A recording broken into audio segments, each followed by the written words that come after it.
When I Think About You. Chapter Summary. Marinette returns home for the afternoon, and loses herself in the strange new memory of sweet, sweet kisses. What does this special moment say about her feelings? And what should she do if she can't resist the urge to kiss him again? Tiki lends a wise and compassionate ear, but warns Marinette about a particularly mortifying symptom yet to come with her heat. Adrien drowns in the memory of Ladybug's kiss and lets his fantasies of her sweep his love-addled brain into the gutter. Flag decides Adrien could use a reminder of what he risks getting himself into, but maybe not until after Adrien takes care of some much needed business. Friday. Ladybug dropped down through her trapdoor into her bedroom and released her transformation. She sprawled out on top of her bed, staring up at the hatch, and brought the back of her hand up to her mouth. Her lips tingled again at the memory of kissing Chat Noir, and her heart throbbed inside her chest. Marinette tried to think back to the moment leading up to the first kiss, to remember what her train of thought had been. She remembered seeing his eyes flickering to her lips, and feeling a rush of boldness, excitement, desire. She was drawn in by Chat Noir's longing, spellbound expression and his unspoken but obvious wish to kiss her, tempted to grant him his desire to see how it would affect him, and what it would feel like. The fact that she was love with Adrien and longed to kiss him someday hadn't mattered at all in that moment. All that had mattered was her and Chat Noir, and the promise of something strange and new and delightful if she gave into temptation. And, oh, had it indeed been incredible. She couldn't even muster up the will to deny it. She wasn't sure exactly what she had expected kissing Chat Noir to be like, but it wasn't what she received. He hadn't tried to blow her mind with kissing proficiency that he probably didn't have. Nor had it taken several awkward and clumsy attempts to line up their mouths properly, as she might have expected from a boy with no previous kissing experience. He had gone in slowly and carefully, to make sure their first kiss was a good one, maybe. And the tenderness with which he had cupped her cheek. How could she not be touched by such a gesture? And the way he looked at her, she swore he was drowning in her eyes. There was no feeling of desperation, no sense of urgency, no greed for more. His kiss was soft, and gentle, and tender, and sweet, even reverent. It was everything a first kiss should be, and it flooded her with a feverish heat she had never felt before. And so, when they found themselves separating, she had felt herself craving more. She had pulled him in again, resulting in the clumsy bump that almost caused her to giggle out loud, because this was them and they were actually doing this, but she had simply adjusted the tilt of her head and found his lips again, allowing her newfound feelings of passion to drive her kiss, let him feel her desire as she parted her lips just slightly against his. Her blood had been simmering with heat and her heart had felt like it was swelling with delight, and then, when he moaned, she had felt a heady rush of satisfaction. He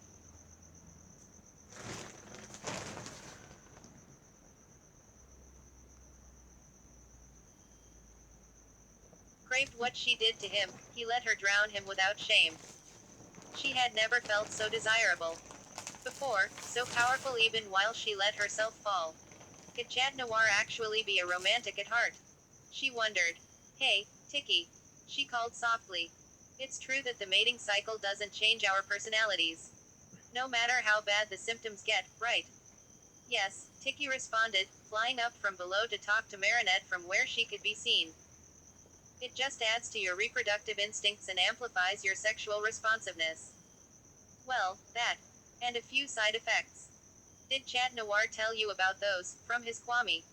Yeah, Marinette said, nodding. His side effects are the feline tendencies, right? Right. Tiki confirmed, smiling. So, what about my side effects? Marinette asked nervously. He said that his Kwame said that. I'm going to start to smell really sweet.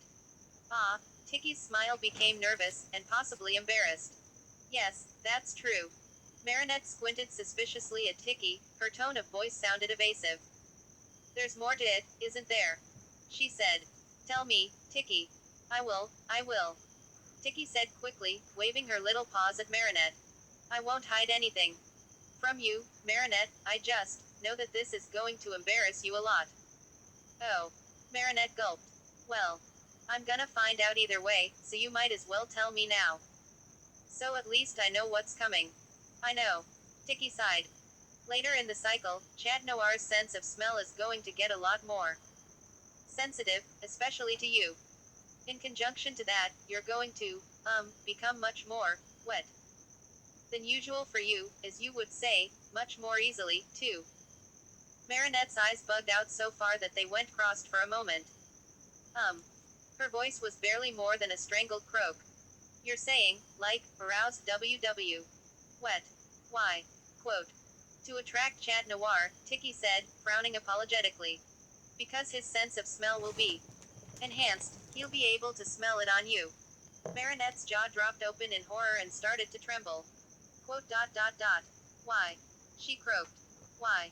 What have I done to deserve this? Tiki, I'm going to die of embarrassment. Quote. It's not possible to die of embarrassment, even if it starts to feel that way sometimes, Tiki said sympathetically.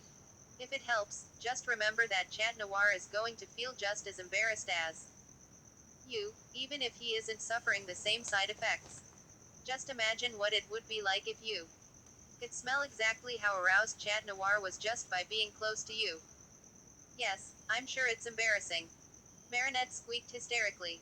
I'm already embarrassed as hell. Chat Noir is going to be able to smell my panties from however many yards away.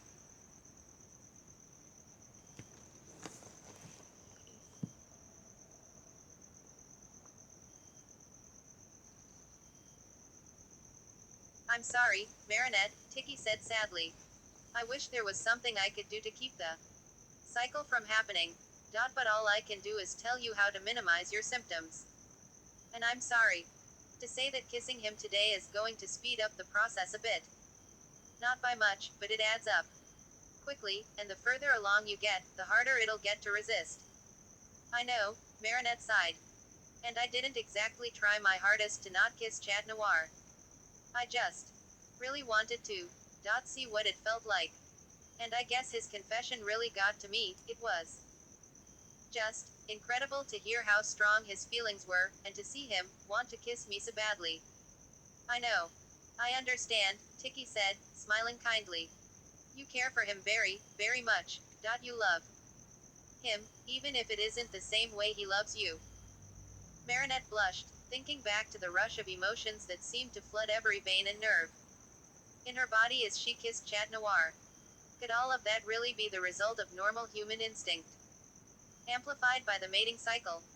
They were only 2 days into their mating cycle. And if it truly couldn't change her personality, then why had she been so willing to kiss him if she only saw him as her partner and dear friend? She had started feeling different around him even before the mating cycle had supposedly started, so did that mean she had already been attracted to him? Her natural reaction was to adamantly deny it. She loved Adrian. Adrian was her one true love. He just didn't know it yet because she hadn't told him she loved him, right? Tiki, if the mating cycle doesn't change my personality, then how can I be attracted to Chat Noir? If I'm already in love with Adrian? Marinette, it's absolutely possible to be in love with more than one person at the same time, Tiki said cheerfully. And you're not in an exclusive relationship with either of them, so it isn't as if you're being unfair to either of them. Why, Chat Noir doesn't even know about Adrian, and you haven't told Adrian how you feel, either, so you aren't doing anyone any harm. Marinette frowned, pondering Tiki's words. She supposed she should be comforted by what Tiki said, but her feelings felt way too complicated to be sorted out overnight. Besides, how could she sort out her feelings if the mating cycle was messing with her head? Maybe there was no point in worrying too much or trying too hard until the cycle was over. Besides, there was a more immediate problem that had just occurred to her. Actually, Tiki, she began hesitantly. I know giving in to temptation is a bad idea and will only make it worse, but, she bit her lip and looked up at Tiki guiltily. To be honest, when I see him again, her voice grew smaller and softer with every word. I think I'm gonna want to K kiss him again. She could feel herself blushing. Whatever my feelings for him might be, are really, Tiki smiled in understanding. You really liked kissing him, she finished for her gently. It felt good, right? That's normal. Even without the mating cycle affecting you. She floated closer to Marinette, who held out her hands to let Tiki sit in them.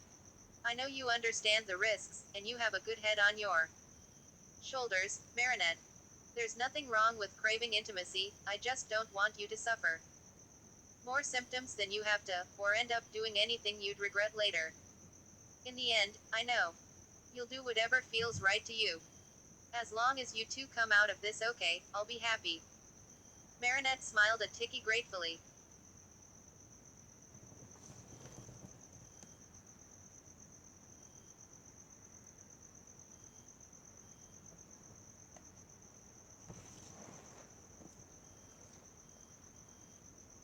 Thanks, Tiki, she said.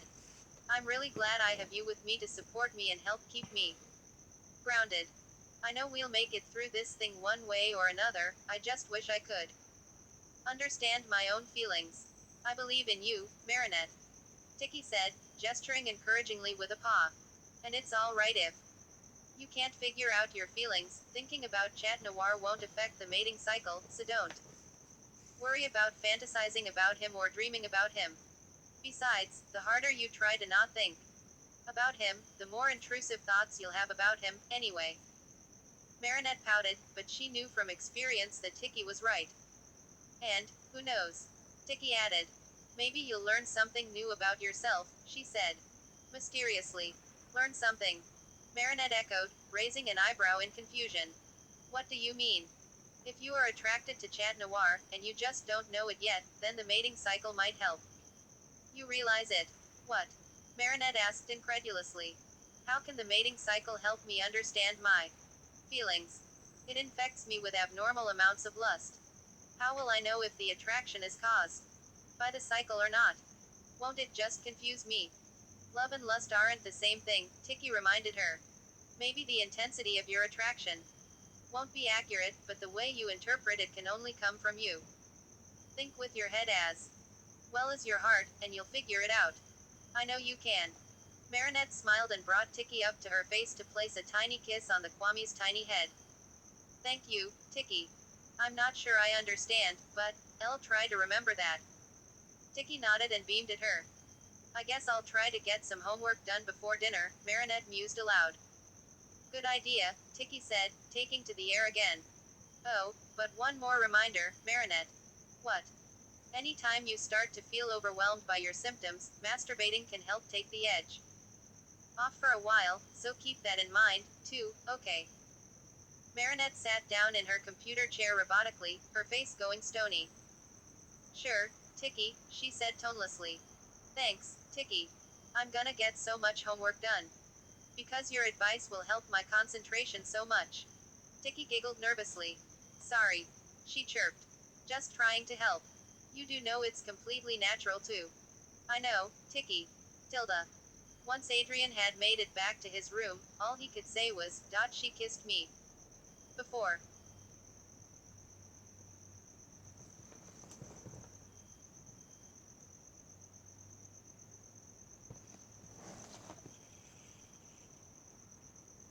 His legs seemed to turn into jelly and he had flung himself onto his bed.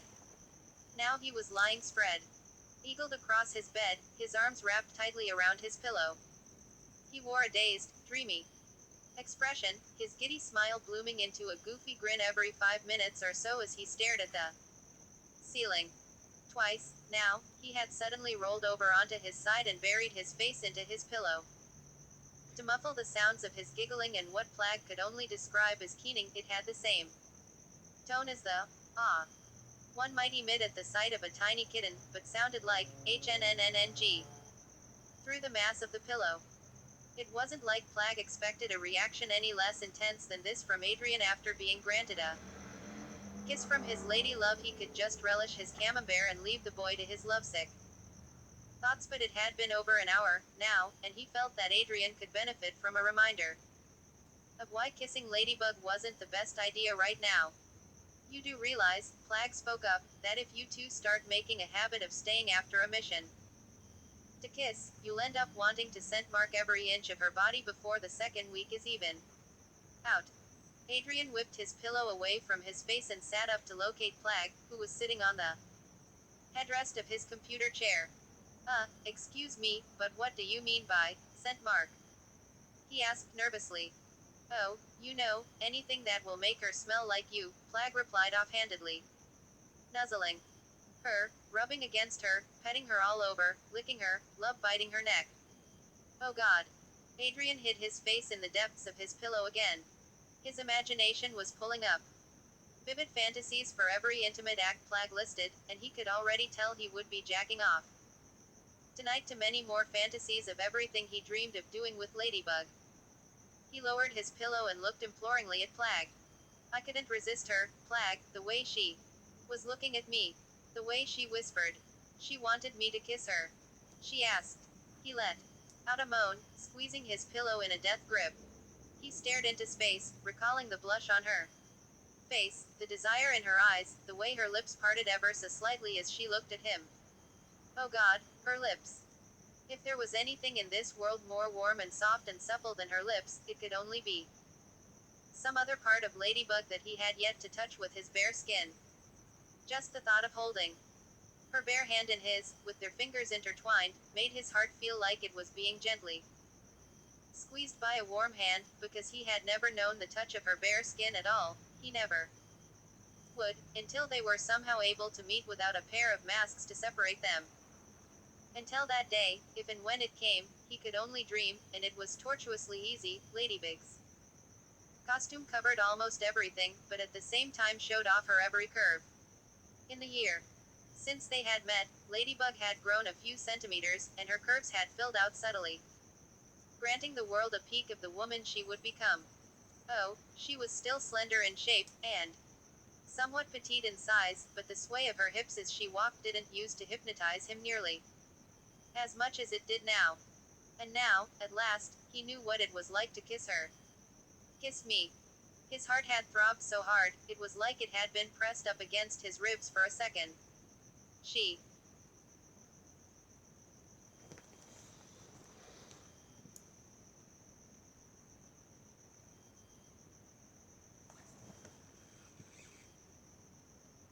had never looked at him like that before. It was like seeing his own longing reflected back at him. When their lips met, he could swear he felt his heart shiver behind his sternum, and he felt a tiny whimper almost escape his throat. Their heads and lips were still, and yet his lips tingled where they pressed gently against hers. It was magical. And then, just when it seemed the moment was reaching its natural conclusion, another miracle happened. She caught hold of him and drew him back in. And, after a clumsy smoosh of noses, then her lips found his again, and pressed against his with a desire he could feel. It felt like his passion for her being mirrored back to him. It sent shockwaves through him, made his blood simmer with heat. Her lips were so soft and he could almost taste her, and it just felt so incredible. He had moaned into her mouth before he even knew it was coming. In conclusion, no dream or fantasy of kissing Ladybug that he had dreamed in the past could compete with the real thing, let alone what it did to him. And, oh, if this would prove true for every other intimate touch between them that he could imagine. What would it feel like to kiss her in other places? To nuzzle his way under her chin and bury his nose behind her jaw and nibble at the warm skin under her ears and behind the corners of her jaw. She would smell so good, and taste so sweet.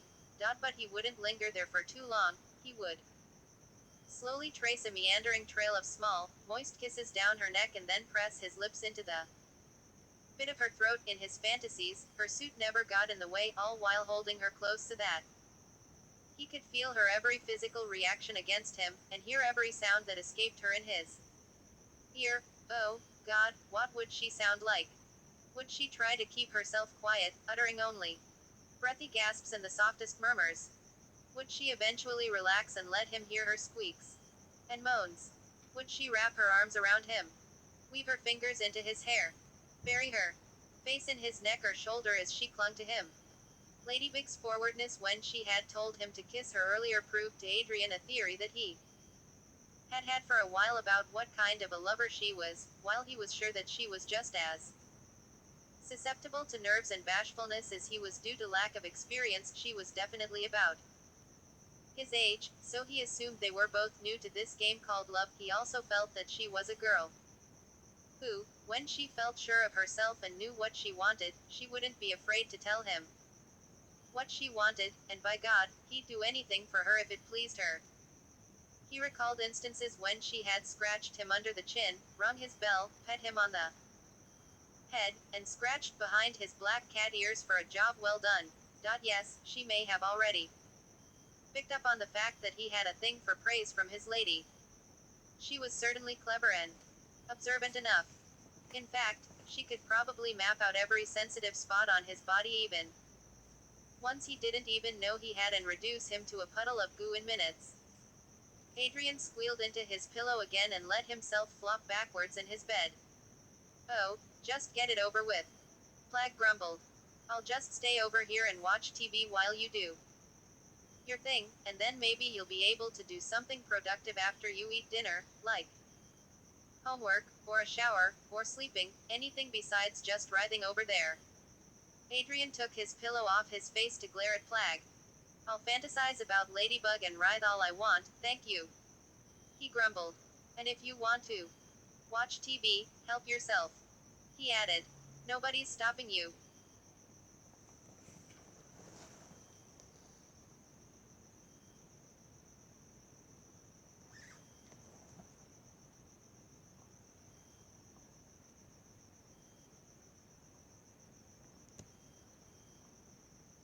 Suit yourself, said Plag apathetically. Just remember, it's the only way to take the edge off, without involving Ladybug and making your symptoms develop faster. I know, Adrian sighed grudgingly. And I'm not trying to be stubborn or anything, it's just. He winced. Jerking off twice or more in the span of 2 or 3 hours seems a little excessive. Don't you think? Plag's response was accompanied by a bored, almost disgusted stare. For you, while you're in heat. No, he answered dryly. Even if it was, you're gonna have to get over it. By the last week, you could be getting off 6 or 7 times a day and still feel like you'll shrivel up on the inside if you don't rut Ladybug like the cat in heat you are. Adrian gaped at Plag and turned bright red in horrified mortification. He uttered a choked, squawking sound like a chicken being grabbed by the neck. Just giving it to you straight, kid, Plag said, devoid of pity. And by the time your symptoms get that bad, Ladybug will be in just as much agony. Adrian groaned. I'm screwed, he thought. We're both screwed. If Ladybug actually ends up wanting me as much as I want her all the way through the cycle, and things keep escalating between us, how are we supposed to help each other resist temptation? If she wants to kiss me again the next time we see each other, I will not be able to stop myself from giving in. I'd give her anything and everything she wanted of me.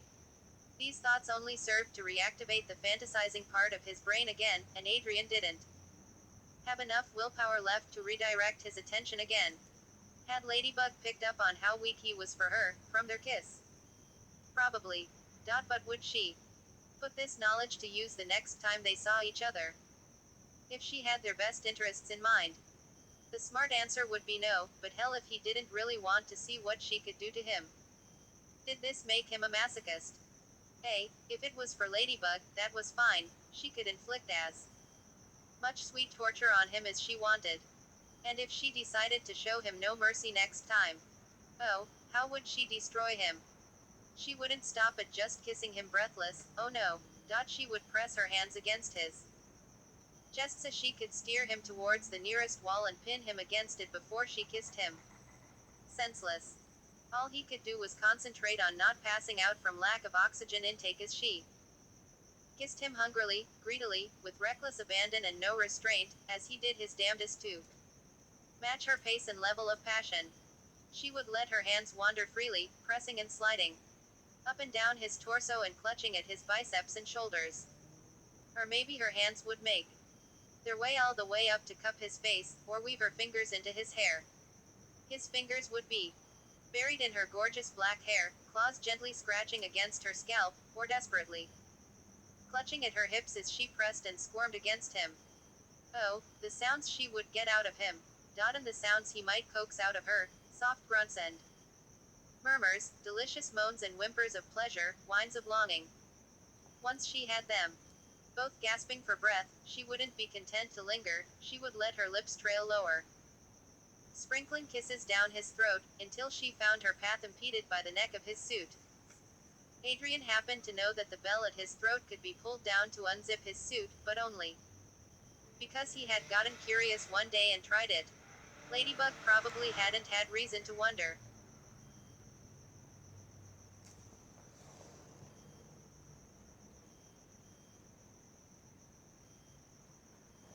Only in certain fanfics. Whether his zipper worked before, but now, in his fantasy, that it was the only thing between her and more of his bare skin, she would take hold of his bell in one hand and tug it slowly down, trailing her other hand's fingertips down his chest and a trail of kisses in their wake. He would watch her, hypnotized, as her face sank slowly down, his hands resting in her hair or at her waist, his breath coming rapidly in shallow pants. As her lips reached the end of their track and she got down on her knees, she would look up at him, her eyes smoldering and her smile warm but mischievous, because she knew exactly what she was doing to him. Adrian stifled a groan and winced slightly. A semi in skinny jeans was uncomfortable even in its earliest stages of arousal. He turned to look at Plag, who was eyeing him expectantly with raised eyebrows. Adrian tried to look nonchalant in spite of his obvious embarrassment. Hey, Plag, think you can, disappear for a bit? He asked sheepishly. Plag looked like he wanted to tease him, but he only said, no problem, and headed for the loft. Adrian gave silent thanks for his Kwami's unusual show of consideration as he made quick work of undoing his belt. If I'm really going to end up as wound up as Plag said, at least he won't make fun of me for it. Shoving his pants and boxer briefs down below his hips, Adrian took himself in hand and carefully reconstructed his fantasy with Ladybug to pick up where he had left off. What have I done lately for you to spoil me, my lady? Ladybug looked up at him coyly, rubbing circles into his hip bones. Maybe you didn't have to do anything, she said. Maybe I just felt like spoiling my kitty. Slowly, she rose up, leaving a tingling trail up his torso with her lips. His breath shuddered in his. Just as she stood, cupping his cheek with one hand and running a finger along the V of his hip. Ladybug. Ladybug. Dot dot dot. She leaned into him, pressing a scorching kiss under his jaw and cupping him in her right hand, stealing his breath away in an instant. He reached towards her with trembling hands to pull her in for a kiss, but she put a finger to his lips. Shish, she whispered, sending sparks shooting through his veins with every movement of her hand. Just relax. And let me ravish you. Okay, kitty. I'm yours to ravish, my lady, he gasped. He settled his hands on her hips and trembled under her touch. As long as I can do the same for you. Of course, she murmured, gazing deeply into his eyes. I want you, too, Chat Noir, later. You'll let me feel your love, too, won't you? Adrian let out a strangled moan as he stoked himself closer and closer towards his release. He closed his eyes and imagined it was Ladybug's hand that was sending sparks shooting through him. He tried to picture her expression as she watched him unravel. Her eyes would be darkened, intense with desire, making him feel naked and exposed by her heated gaze alone. She would be wearing a soft but mischievous smile, her lips parted just slightly and her chest heaving just enough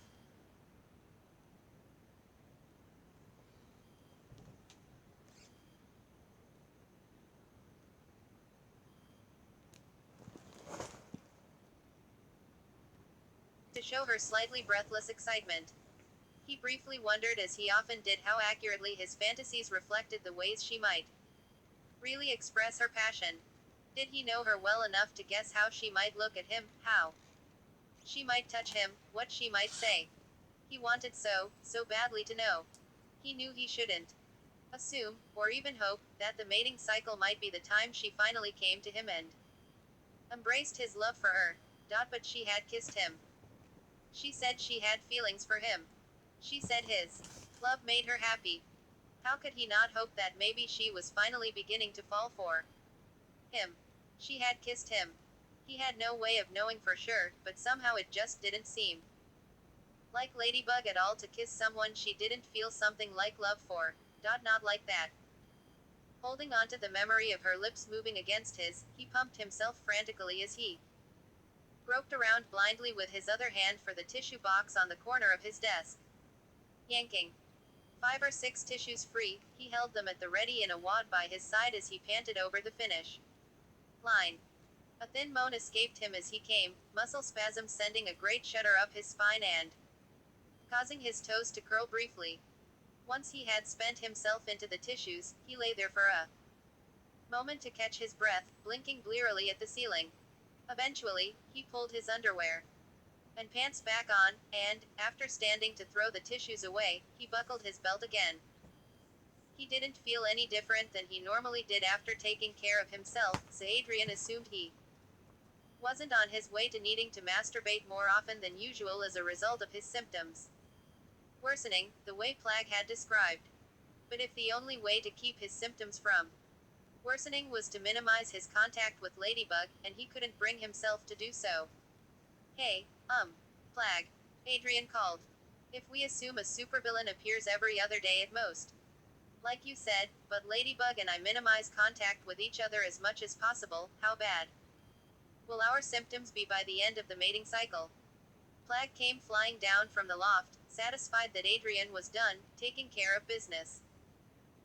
Good question, he mused.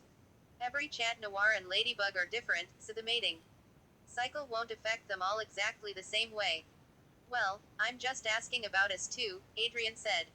Knowing me the way you do, and knowing what you know about how the mating cycle works, what do you think my symptoms will be like if I do everything I can to keep them from getting worse?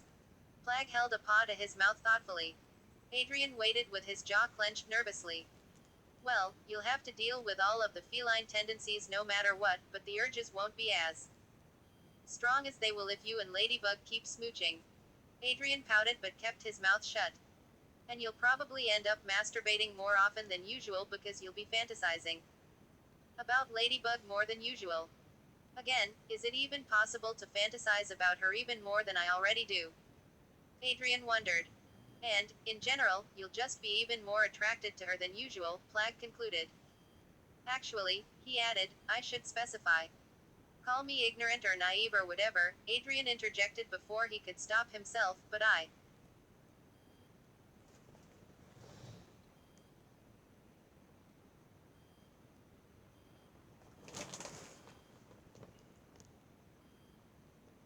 just can't imagine being attracted to her any more than I already am. I already love her with every fiber of my being. As I was about to say, Plagg said, powering on, I should specify that you'll be more sexually attracted to her than usual. The mating cycle can't make you fall in love any more than you already have, it can only amplify your sexual instincts and responses to each other. That's exactly what Ladybug and I thought. Adrian exclaimed. Love and lust aren't the same thing, and the mating cycle can only amplify lust. Am I right, Plagg? Yeah, pretty much, Plagg replied. So, if you follow my advice to the letter, you'll want Ladybug more than usual, and you'll act like a cat in heat, but it won't overwhelm you. But if I don't resist the mating cycle, you'll want Ladybug so badly you won't be able to think straight about anything else, Plagg finished for him. Anytime you're with her, you'll intoxicate all 5 of each other's senses and find it almost impossible not to give in and start having crazy amounts of sex until the cycle wears off. And any time you're not with her, he continued, talking over Adrian's squeak of horrified embarrassment, you'll literally ache with longing and sexual frustration, and you won't be able to rest until you find Ladybug again. Adrian's shoulders hunched up around his head as his face fell. There was nothing appealing about what Plagg was describing, it was almost frightening. At the same time, however, he couldn't forget how irresistibly drawn to each other they had been. And he still couldn't deny that he was helpless to resist Ladybug's desire. Plagg I don't want to let the mating cycle drive us crazy, but I'm afraid I won't be able to stop it, Adrian said, staring at Plag hopelessly. Honestly, if Ladybug can't resist the mating cycle any better than I can, we're probably just going to end up slowly giving in.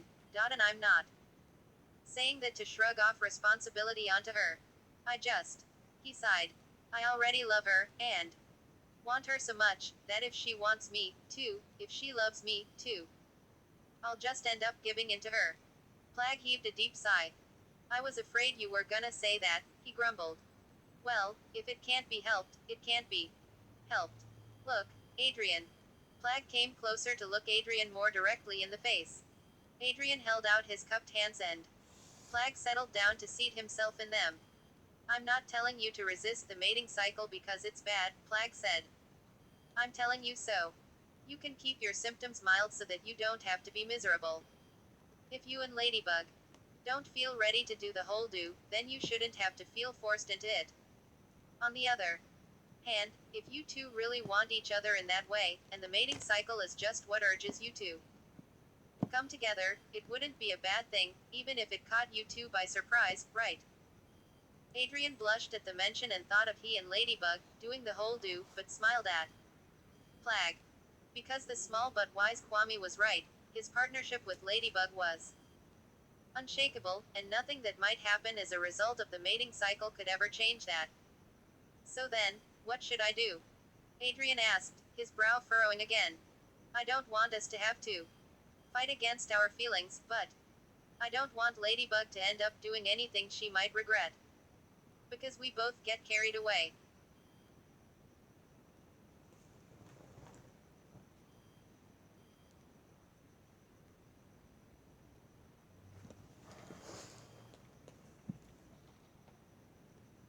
So you're mostly worried about Ladybug? Plag asked. Yeah, pretty much, Adrian said, smiling wryly. I mean, he scratched his cheek nervously. I already feel like I belong to her, but she doesn't know exactly how she feels about me, so this whole thing with the mating cycle is probably going to make her feel really confused. So, how do you want to play this? Plag asked, tilting his head. Plag made it sound like such a simple decision, but how was it simple? Adrian tried to focus on what was most important. How could he best support Ladybug? How would she prefer they approach this? I want to hear how she wants us to deal with this, Adrian said finally. Next time I see her, I'll ask her how I can help her stay true to her feelings.